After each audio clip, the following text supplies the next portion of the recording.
Voltamos com o nosso segundo bloco do Clube da Bola. Estou aqui com a minha edição do fim de semana do Notícias do Dia. Referência e informação da grande Florianópolis. Na capa aqui o pessoal destaque da Maratona Cultural, dia 29, aniversário de um ano da tragédia. Tá aqui o Das Aranha e a banda Scrolls. Mostrar aqui pro havaiano Diego Tonera. Se ele dá um close aqui, ó. Se não tem o jornal aí, a edição impressa na sua região, não tem problema. ndonline.com.br. Você encontra todo o conteúdo que tem aqui no jornal impresso também na versão digital. Destaque ali para a morte do surfista Jean da Silva, ele que é lá do norte do estado, de Joinville. A causa da morte não foi revelada, mas uma notícia que pegou de surpresa o esporte, principalmente os amantes do surf catarinense e brasileiro, porque o Jean estava sempre disputando, né, competições pelo país e até competições internacionais. Como sempre, Fábio Machado traz diariamente a sessão Foto Memória. Hoje uma foto curiosa, eu já li a notinha aqui, mas vou deixar para o Fábio explicar que foto é essa, Fábio. A sessão memória desse final de semana ela sai um pouco, né, do nosso futebol de Santa Catarina, porque de fato é uma foto que me chamou muita atenção e eu tenho certeza que vocês vão gostar. México 1970, uma esquina qualquer lá de uma cidade e um baita de um cartaz lá escrito: hoje, mais ou menos isso, né? Hoje não vamos trabalhar porque temos que ver o Pelé.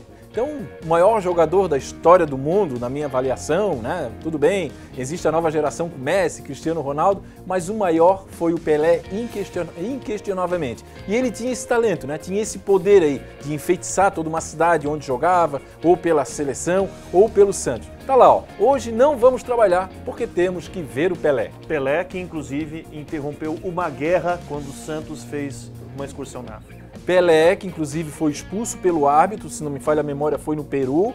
A torcida vaiou tanto que o árbitro saiu, foi substituído para o Pelé voltar para o jogo. Boa. Olha só, essa semana, né, no dia 29, completa um ano da maior tragédia do esporte brasileiro. O avião da Chape, né, que deixou marcas e a queda do avião profundas no local do acidente na Colômbia, na memória dos familiares e amigos da Chapecoense. Veja na reportagem tudo o que aconteceu nesse último ano. O cenário da maior tragédia do esporte brasileiro, um ano depois. Este é o lugar exato onde estavam os destroços principais e também onde aconteceu o resgate dos corpos e dos sobreviventes. Aqui as lembranças do acidente com o avião da Chapecoense estão por toda parte. Ali a bandeira da Chapecoense. E mais em cima, a única parte do avião que ficou nesse lugar. Lembranças que na memória dos familiares o tempo não apaga. Nunca morreu. Dentro do meu coração ele está vivo, da minha memória também. E o coração ainda se recusa a acreditar em tudo o que aconteceu. Eu ainda estou destruída. Não tem como repor isso. As imagens e situações ainda estão muito vivas na memória de Arquimedes. Estou muito duro aqui. Ele diz: não gosto de voltar ao local porque é muito triste. Foi uma noite muito dura. O roteiro desta tragédia começou no dia 28 de novembro, quando a equipe da Chapecoense e vários jornalistas embarcaram em um voo comercial em Guarulhos. O destino final era Medellín, onde o time disputaria o primeiro jogo da final da Copa Sul-Americana contra o Atlético Nacional. No mesmo dia, todos desceram em Santa Cruz de la Sierra, na Bolívia, para trocar de avião e viajaram em uma aeronave fretada da Lamia. Cerca de 4 horas depois, a aeronave entrou no espaço aéreo de Medellín. Como havia outros 3 aviões para pousar no mesmo horário, o voo da Lamia foi colocado em espera. O piloto teve então que voar em círculos, um procedimento padrão em caso de tráfego aéreo intenso. De repente, o copiloto pediu prioridade para pousar. O pedido foi feito para esta mulher, Yanete Molina, a controladora que da torre do aeroporto em Medellín acompanhava o voo da Lamia. Yanete nos acompanhou até o local da tragédia. e conta que no momento em que o piloto pediu prioridade para o pouso, notou que havia algo errado. Ela diz que quando começou a abrir caminho e colocar o piloto na rota, percebeu que ele estava omitindo informações. A controladora percebeu isso pela altitude do avião, muito abaixo do que deveria estar numa zona montanhosa como aquela. Ela conta que mais ou menos 2 minutos antes do impacto, o copiloto disse o que realmente se passava, que estava em emergência, em pane total e sem combustível. O plano de voo foi feito pelo piloto e sócio da Lamia, Miguel Quiroga. O documento mostra que o tempo marcado para chegar a Medellín era muito apertado para esse tipo de avião. O piloto previu uma viagem de 4 horas e 22 minutos, duração igual à autonomia da aeronave anotada no plano, 4 horas e 22 minutos. A tragédia comoveu muitos colombianos. No dia em que seria realizada a partida entre a Chapecoense e o Clube Atlético Nacional, mais de 50 mil pessoas lotaram o estádio em Medellín e, emocionadas, cantaram o hino da torcida de Chapecó.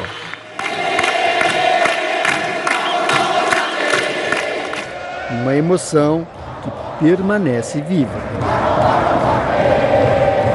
Esperança era o principal sentimento que movia Luiz Fernando Rodrigues na noite do acidente. Médico do único hospital da cidade, o Dr. Rodrigues liderou a equipe que atendeu o jornalista Rafael Renzel e os jogadores Alan Ruskel e Hélio Neto. Ele conta que Ruskel e Rafael Renzel chegaram conscientes ao hospital, mas que o estado do zagueiro Neto era crítico. Tão grave que mesmo um médico como ele, acostumado a acreditar apenas no poder da medicina, não consegue entender. É milagre. Um ano depois do que o médico chama de milagre, Hélio Hermito Zampier Neto, o zagueiro Neto, de 32 anos, já treina com os colegas de time e planeja voltar ao futebol profissional em 2018. Ele lançou um livro contando todo o processo de reabilitação. Os outros sobreviventes, aos poucos, também retomam a vida normal. Alan Ruskel, de 28 anos, já voltou aos treinos e aos jogos. A reestreia dele foi em agosto deste ano. Acho que chegou a hora de recomeçar, chegou a hora de viver de novo, né? O goleiro Jackson Follman, de 25 anos, se casou no mês passado. Depois do acidente, Follman teve uma perna amputada e passou a usar uma prótese. Ele emocionou os amigos e a família ao entrar na cerimônia caminhando. Neto e Alan Ruskel foram padrinhos de casamento. O jornalista Rafael Renzel voltou ao trabalho como narrador de futebol e também lançou um livro sobre a tragédia. Enquanto os sobreviventes tentam retomar a vida, aqueles que perderam parentes e amigos no acidente ainda buscam consolo, amparo e reparação. Na verdade, a tragédia não foi do clube. A tragédia foi com o clube também, mas a tragédia, ela pertence às famílias. Nós é que perdemos os nossos entes queridos. Até agora, nenhuma indenização foi paga. As famílias só receberam valores referentes a seguro obrigatório e outro feito pela Chapecoense em nome de atletas e funcionários. O advogado que representa a Associação dos Familiares explica que a apólice de seguro da companhia aérea Lamia previa uma indenização de 25 milhões de dólares, cerca de 80 milhões de reais, para todos os passageiros. Mas a seguradora se recusa a pagar esse valor. A oferta foi de $200 mil, R$640 mil para cada família. O argumento das resseguradoras é que essa apólice não estaria em vigor por inadimplemento, que o preço do seguro não foi pago integralmente pela companhia aérea e existe a questão do combustível, se o combustível era suficiente ou não, isso pode acarretar o não pagamento do seguro. Se a seguradora não pagar, as famílias correm o risco de ficar sem indenização, já que a Lamia não tem patrimônio. Um dos donos, o piloto Miguel Quiroga, morreu no acidente e o sócio dele, Marco Antônio Rocha, está foragido. O Ministério Público de Santa Catarina descobriu indícios de que o voo teria sido negociado também com empresários da Venezuela, que, neste caso, seriam corresponsáveis pelas indenizações, o que traz para as famílias alguma esperança de reparação. A tragédia com o voo da Chapecoense não termina em indenizações. A história de cada um dos passageiros e tripulantes permanece viva na memória e no coração dos parentes e amigos. Dona Ilaides é mãe de Danilo, goleiro da Chapecoense. Com defesas importantes nos últimos minutos, ele foi o herói da classificação do time para a final da Copa Sul-Americana. Depois do acidente, Danilo chegou a ser resgatado com vida, mas morreu pouco depois de chegar ao hospital. Esta é a última foto de Danilo com a família. Dentro do meu coração ele está vivo, da minha memória também. E é isso que a gente está fazendo aqui agora, mantendo ele vivo na memória de todos. Um ano depois, a história da maior tragédia do esporte brasileiro ainda não terminou. Oh, que matéria, hein? Vamos fazer o seguinte, vamos para Chapecó conversar com o Badá mais um pouquinho. Pra gente já foi difícil assistir isso, imagino para você, Badá, relembrar esses momentos, sei que estava muito próximo de praticamente todos que estavam dentro do avião, a palavra é tua. Olha, Mancha, eu tenho dito o seguinte, quando eu vejo matérias como essa aí, a gente se emociona muito, porque a gente está vivendo tudo isso, é uma etapa que a gente vai ter que passar, né? Eu tenho dito aqui que isso aí é como uma ferida que você tem, uma ferida muito dolorida e que vai ficar para sempre no teu corpo. Nunca vai desaparecer, nunca vai sumir.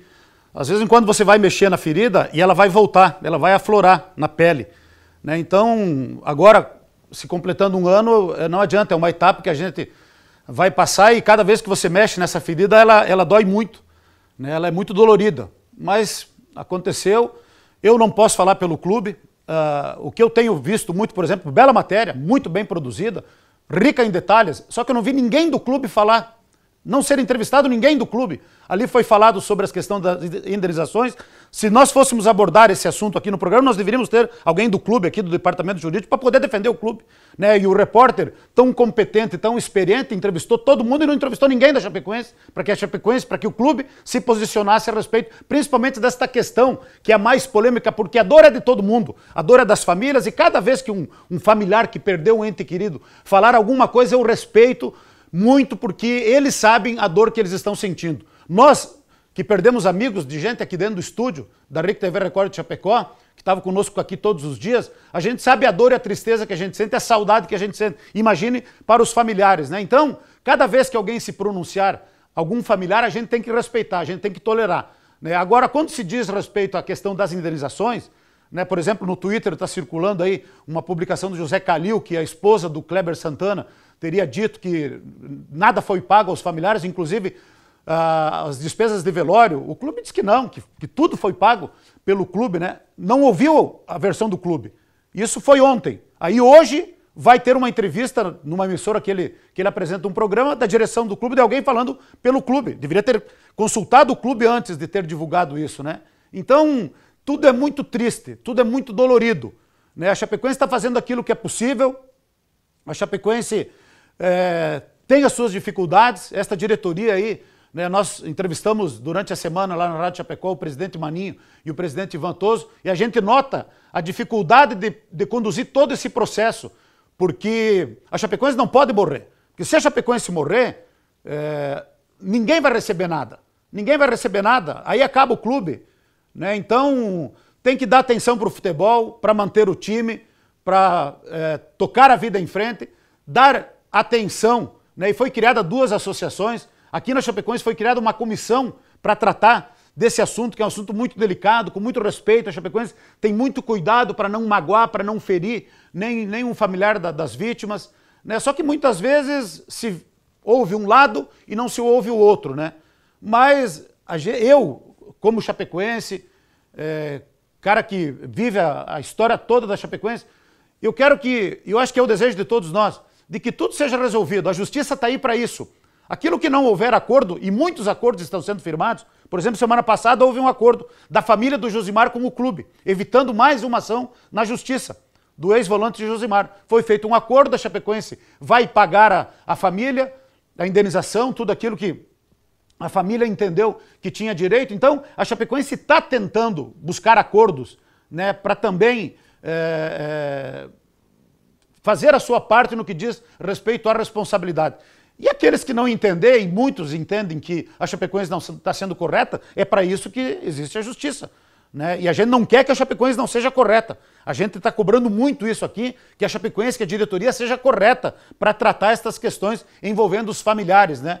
Agora, a questão da Lamia também é outro assunto muito polêmico, e aí a gente pode ficar o programa inteiro, né, comentando a respeito disso, mas o ideal seria que tivesse alguém do clube para falar pelo clube, né?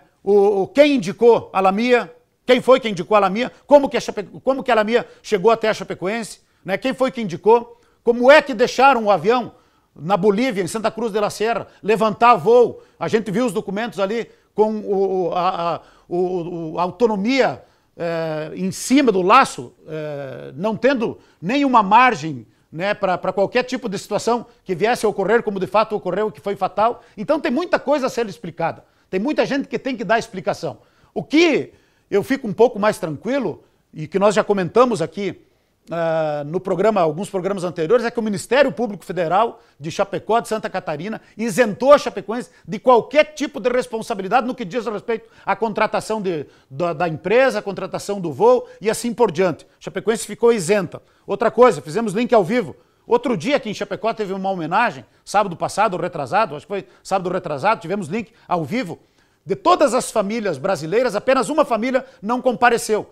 E a diretoria de Chapecoense reuniu todas essas famílias, conversou com as famílias, e aqui não teve muita queixa. Aí sai lá fora e criam fatos, né, que não colaboram em nada. E aí tem muita gente oportunista, né, que talvez para ganhar notoriedade acaba distorcendo os fatos. É uma pena, mas enfim, é uma situação que a gente tem que viver e eu repito, é uma ferida que está aqui para sempre, para o resto da vida, nunca vai cicatrizar por completo, né? E volta e meia, essa ferida ela vai ser mexida e a dor volta com muita força. Mas fazer o quê? A gente não queria que tudo isso tivesse acontecido, né? Há um ano atrás a gente estava comemorando um momento, a boa fase da Chapecoense, o jogo contra o Palmeiras, eu estava lá em São Paulo, junto com toda a turma, que eu voltei para Chapecó e de São Paulo eles foram para a Colômbia e depois acabou acontecendo tudo isso. Mas enfim, a gente tem que se acostumar, é difícil, mas a gente tem que saber conviver com isso. Esquecer nunca vai ser esquecido. A gente tem que saber e aprender a conviver com isso para que, né, a gente siga a vida em frente. Legal, Badá. Nossa repórter Fernanda Moro está preparando aí para a semana que vem mais uma série de matérias, uma série de reportagens ainda sobre esse aniversário de 1 ano do acidente na Colômbia. Vamos fazer o seguinte, vamos para um rápido intervalo, todo mundo tomar uma aguinha aqui no estúdio. A gente volta no próximo bloco com mais Avaí, Copa Santa Catarina, Chapecoense, participação de Juca Miguel, Fábio Machado e nosso convidado especial, Rodrigo Santos. É rapidinho.